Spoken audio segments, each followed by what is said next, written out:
64 વર્ષ બાદ ગુજરાતમાં યોજાશે કોંગ્રેસનું રાષ્ટ્રીય અધિવેશન અને કોંગ્રેસના રાષ્ટ્રીય અધિવેશનને લઈ તડામાર તૈયારીઓ શરૂ કરી દેવાઈ છે।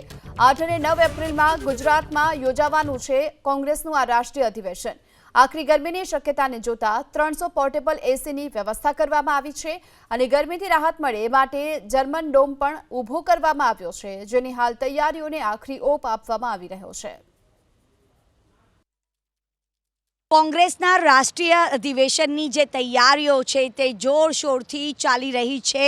આગામી 8 અને 9 એપ્રિલના રોજ અમદાવાદમાં કોંગ્રેસનું રાષ્ટ્રીય અધિવેશન યોજાવા જઈ રહ્યું છે, જેમાં 8 એપ્રિલે સરદાર પટેલ સ્મારક ખાતે JCWCની બેઠક યોજાશે, જ્યારે 9મી એપ્રિલે સાબરમતી રિવરફ્રન્ટ ઇવેન્ટ સેન્ટર ખાતે આ કોંગ્રેસની AICC અધિવેશનની જે તૈયારીઓ છે તે પૂરજોશમાં ચાલી રહી છે। સાબરમતી રિવરફ્રન્ટ ઇવેન્ટ સેન્ટરમાં 3 બ્લોક તૈયાર કરવામાં આવ્યા છે, જેમાં વિશાળ એસી જર્મન ડોમ છે તે ઊભો કરવામાં આવ્યો છે અને અંદાજે 3000 જેટલા લોકો બેસી શકે તેવી વ્યવસ્થા પણ કરવામાં આવી છે।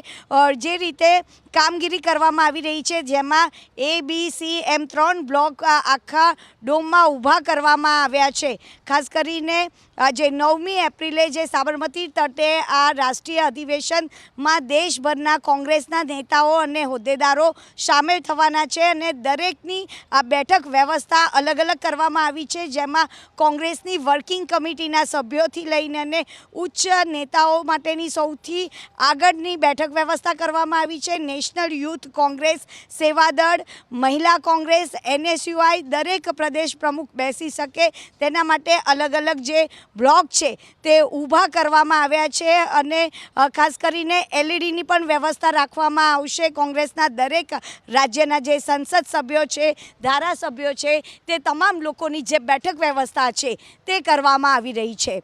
કેમેરામેન કરણ પ્રજાપતિ સાથે રાજલ બારોટ, ABP અસ્મિતા, અમદાવાદ।